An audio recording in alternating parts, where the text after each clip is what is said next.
I am halfway through a 900-mile trip in my 2023 Tesla Model 3 long range, and we're going to talk about it. Let's do work. So, I just spent 450 miles on the road, all in one go, in one day, in my Model 3, full family, kids in the back, everything. And I must say that it was easy. I do have the long range. It has a 333 mile limit to the range. I only had to travel, I only had to charge once on the way here, but because it's such a long trip, it's about 8 to 9 hours, I did stop about 3 times and just topped it off. But the way that the electronics work on the Model 3 is that it plots your course in such a way that you don't have to spend 45 minutes to an hour charging. What they do is they'll stop and make you supercharge for like 15 minutes, or even I saw one stop that was like 5 minutes, and you can skip those stops if you want to. But what that does is it makes your stop more similar to a gas station where it might take 5 minutes to fill up, by making that stop like 15 minutes or 5 minutes, just to top you off long enough to continue your journey. It's all customizable, and they have thousands of supercharger networks literally everywhere, and it's all automated. You just put your destination into your navigation and it handles it for you. So in terms of technology and comfort, it's great. I mean, the seats are plush, my butt never got sore once, and it just drives like a dream. However, we are going to talk about the pros and the cons of this Tesla. I do love the Model 3. I am not a fanboy per se, so I'm not going to just sing it praises without giving you a critical review, because I would never do the Ducati Diaries family like that. So one thing about this model is that the road noise is just too loud. However, this is a 2023, and they did rectify that in 2024 by putting in, I guess, better windows to make it more quiet. I am topping off I'm at my destination actually, so I just went and topped this off, and I'm charging all the way to 333 miles. You don't have to do that. They recommend an 80% charge for daily driving, but again, I want this thing fully topped off before I start my 450 mile journey on the way home, which is going to be later this week. So it does say 45 minutes remaining. I've been here about 15 minutes, and I was about, I don't know, maybe 13% power left when I got here. So it took about an hour, or it will take about an hour to get to 333 miles. Now, that is with the air conditioner blasting, and it's really hot outside. It's 83 degrees outside right now. So if I were to get out of the car and go into a store or something like that, it would probably charge faster. I mean, I've already got 197 miles, so I could just start driving if I want to. So I really don't have any problems finding a supercharger station. I am bummed that my 6 months of free supercharging is up. I've run up about $12.16 so far, but I believe it's still about half the cost of filling up with the gas. So it is still economical compared to a gas guzzling car like the Mustangs that I sometimes drive.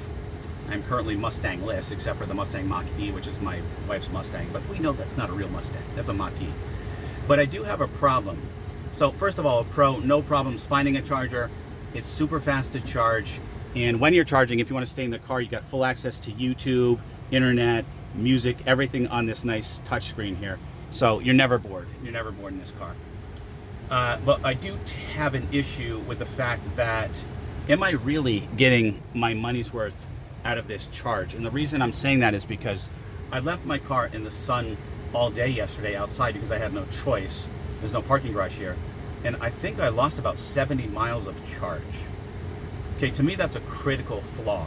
Now, the car keeps the battery and I guess the inside of the car from melting, so it keeps the air conditioner on, and that drains the battery a lot. So I'm paying so far $12.80. I'm gonna guess maybe $25 for this charge, but I'm gonna lose a lot of that if I put my car back in the sun, which I'm going to do. So that's not gonna happen in an internal combustion engine car. So that's a critical issue as far as I'm concerned with the Tesla. I'm wasting money, and I may conceivably, if you don't know your car is going to drain because of the sun, which I did not know, you might get stuck. You might come out with a completely dead battery. Now Tesla does have a 24-hour, 7-day-a-week service, and they'll come help you as long as you're leasing the car. But I don't want to have to hassle with that. So FYI for Tesla owners, you park in the sun, your battery's going to drain, and that may impact people who don't have the long range version even more. So that's a legitimate con that I want to warn you guys about. Sun, hot weather is going to eat up a lot of your miles. I think I lost like 70 miles. Not good. But other than that, like I said, super comfortable ride. I think the chairs are like couches. I mean, they're so comfortable. The cabin is just streamlined. It's got everything you need. Voice control. I can do things like this. Open glove box. And the glove box opens. You know, neat little things like that. High-tech stuff. Kids didn't have any problems. We got them a couple of iPads back there. There are 2 USB-C ports in the back, so they charge up their iPads really quickly, and they can even watch movies. They output enough power so that they can watch movies, play games, or whatever while we're driving, so that was super helpful. You do have your auto steer if you need it, which is basically a super advanced cruise control where the car will drive for you.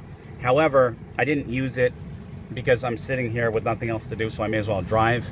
And also, I don't really see too much of a use for the self-drive. Now, I do not have the subscription that's $8,000, and I don't really see the value in that unless you like travel a lot and you want to, I don't know, just chill while you're driving. But the Autosteer is basically the same thing, except it just doesn't take you to your destination, doesn't take lefts and rights and pass cars for you and stuff.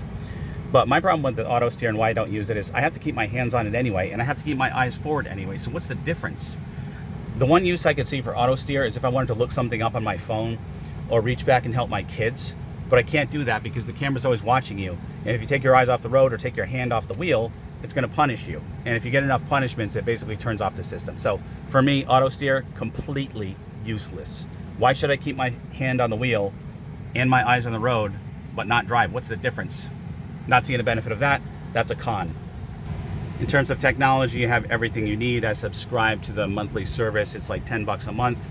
That gives you all the internet. It gives you the best navigation experience, finding you all the best routes. It even gives you a chime if there's a speed trap, etc. So for technology, I mean, the car, it's awesome. It even has voice control, dome lights, and pretty much very streamlined, not a lot of buttons at all. They want it to be all voice and touch controls, and I kind of like that. I mean, there's important buttons if you need them, like windows, like opening the door and things like that. Let's talk about aesthetics. This car is beautiful. I mean, just look at it. It's not the cleanest right now, but I love the Model 3. It's the long range. It's basically the same as the short range. It's the same as the performance model with a couple of different tweaks and, you know, different engine capabilities. But basically, if you wanted to, you can pay $2,000. You could push a button on the screen and it will upgrade this long range, which already is super fast and has a lot of torque. But you push that button and this thing becomes like literally like a Ferrari. It's all-wheel drive already. You unleash that extra horsepower and torque, this thing comes really fast. Like I said, it's already fast enough as it is. But that makes it even faster. And that I have not clicked that button says something about my self-control. Good job, Brian. So I got back in and the air conditioner starts to kick back up. 35 minutes remaining until 333 miles. So yeah, in terms of looks, love it. Beautiful car.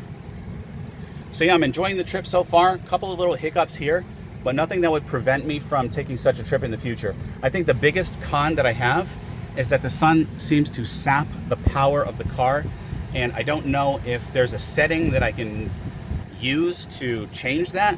My friend has the Tesla Plate. He's got the fastest one, and I heard him say the same thing when I went over his house recently. I heard his Tesla like doing that, the humming, the engine humming, and I guess it's just keeping the cabin cool, keeping the batteries cool. So for me, that's like, okay, if you're going to use up 70 miles in one day, and maybe it wasn't 70, maybe it was like 60, but still, that's a big chunk, and especially if you're not expecting it. So that's a big con. But again, once I'm prepared for that, you know, I would do it again. I wouldn't hesitate to take this trip again. It's 900 miles round trip. I'll be here a few more days. I'm going to spend another 450 miles on the way home.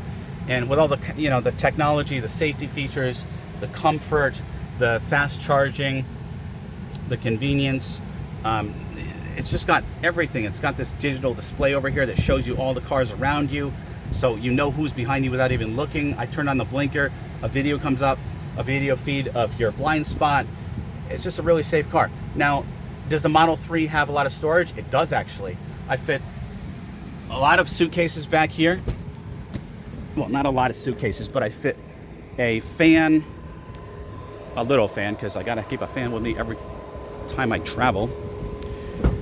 I had one large suitcase in here, one medium size, a fan, our 4-year-old's porta potty, and under here I've got all the necessary essentials. I just packed everything I thought I might need: cleaners and disinfectants and tire inflators and all that kind of stuff. So tons of room.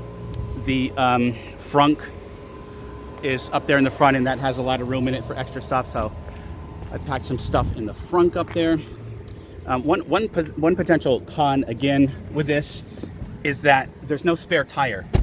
There's also no tire repair kit, which I think is a miss actually. But what they say about that is that they have 24/7 service. So if you do have a tire problem, they'll come and help you out. So that's, I guess, somewhat offsetting the lack of a spare tire. I would rather have at least a tire repair kit. So anyway, there you go, guys. Those are the pros and cons of a 900-mile trip. We're halfway through. If I have any other problems, I will definitely reach out and update this video for you guys. But in the meantime, I'm loving the car. I highly recommend it, even for long trips, especially for the long-range model. And yeah, always remember the motto: always be kinder than necessary, and I will see you in the next one.